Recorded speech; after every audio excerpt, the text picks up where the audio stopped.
চিরসখা ধারাবাহিকের গল্পের শুরুতেই দেখা যায় বাবিলের গায়ে হলুদ অনুষ্ঠানে পাড়া প্রতিবেশীরা আকথা কুকথা বলতে শুরু করেছে।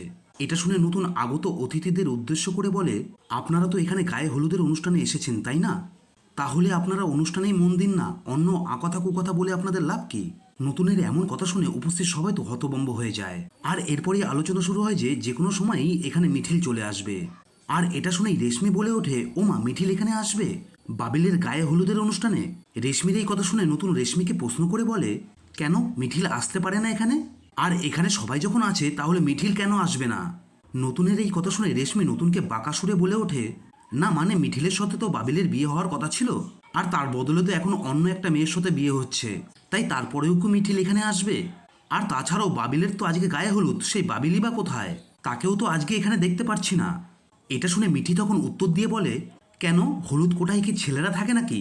আর যখন আমার বড় ভাইয়ের গায়ে হলুদ ছিল তখন তো কেউ কিছু বলেনি, সেও তো তখন গায়ে হলুদ অনুষ্ঠানে উপস্থিত ছিল না, তাই এখন বাবিলি বা এখানে কেন থাকবে? আর বাবিলের এখন যেখানে থাকার কথা ও সেখানেই আছে। এই কথাগুলো শুনে বর্ষা তার মাকে বলে ওঠে, থামো না মা, এই আনন্দের উৎসবে এসব কথা না তোলাই ভালো।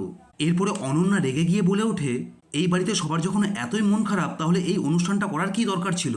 এটা শুনে কমলিনী অনন্যাকে শান্তভাবে উত্তর দিয়ে বলে, আসলে এগুলো তো সামাজিক নিয়ম, আর বাড়ির বড়রা যখন এখানে আছেন তাই নিয়মকানুন তো পালন করতেই হবে। এরপরে পোষণ কমলিনীকে বলে ওঠে, থাক না, ওদের সাথে এইসব নিয়ে তর্কে না জড়ানোই ভালো।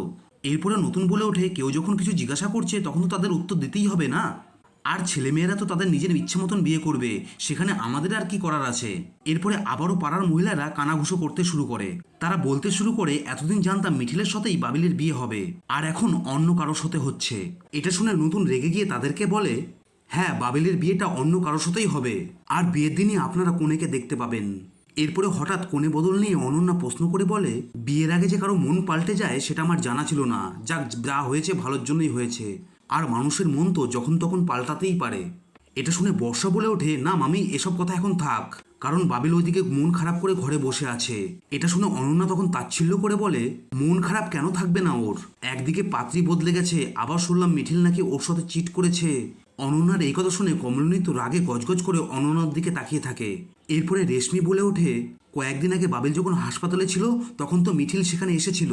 এটা শুনে উপস্থিত পাড়ার লোকেরা অবাক হয়ে জানতে চায়, মিঠিল হাসপাতালে কেন গিয়েছিল? তখন রেশমি সবার সামনে সব গোপন ফাঁস করে দিয়ে বলে, বাবিল আত্মহত্যা করার চেষ্টা করেছিল। এটা শুনে বড় ঠাম্মি রেগে গিয়ে রেশমিকে বলে, বৌমা, এসব কথা কি তুমি সবাইকে জনে জনে জানাবে? নিজেদের ঘরের কথা কি তুমি সবসময় পরকে জানিয়ে বেড়াবে? আর এরপরেই শুরু হয়ে যায় পারিবারিক মান অভিমানের পালা। এরপরে অনন্যা অভিযোগ করে বলে, কমলিনী তাদের সাথে কোনো সম্পর্ক রাখছে না। এটা শুনে কমলিনী উত্তর দিয়ে বলে, অপমানিত হওয়ার ভয়েই আমি কারোর সাথে সম্পর্ক রাখতে চাইছি না। এরপরে নতুনও স্পষ্টভাবে জানিয়ে দেয়, যেখানে আমার বউ আর ছেলেমেয়েরা অসম্মানিত হবে সেখানে আমরা কোনোদিনও যাব না। এটা শুনে অনন্যা আবার নতুনকে খোঁচা মেরে বলে ওঠে, তোমার আবার ছেলে মেয়ে কোথা থেকে এলো নতুন?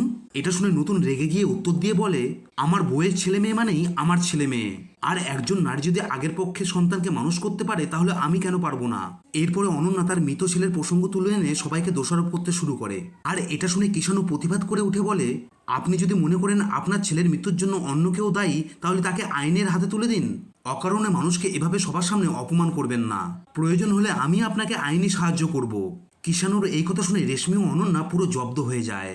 আর এই কথার লড়াইয়ের মাঝেই হঠাৎই সেখানে মিঠিল এসে উপস্থিত হয়। মিঠিলকে দেখে রেশমি ও অনন্যা তাকে খোঁচা মেরে কথা বলতে শুরু করে। তখন মিঠিল তাদেরকে শান্তভাবে জানায় সে নিমন্ত্রিত বন্ধু হিসাবে এখানে এসেছে। আর এরপরেই বর্ষা গানের আসর শুরু করার কথা বলে।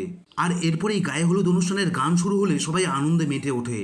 আর ওইদিকে মিঠিল এসব দেখে ভিতরে ভিতরে খুবই কষ্ট পেতে থাকে। এটা দেখে মিঠি তখন মিঠিলকে জড়িয়ে ধরে সান্ত্বনা দেওয়ার চেষ্টা করে। ওইদিকে কমলিনী এবং নতুনও মিঠিলকে আগলে রাখে।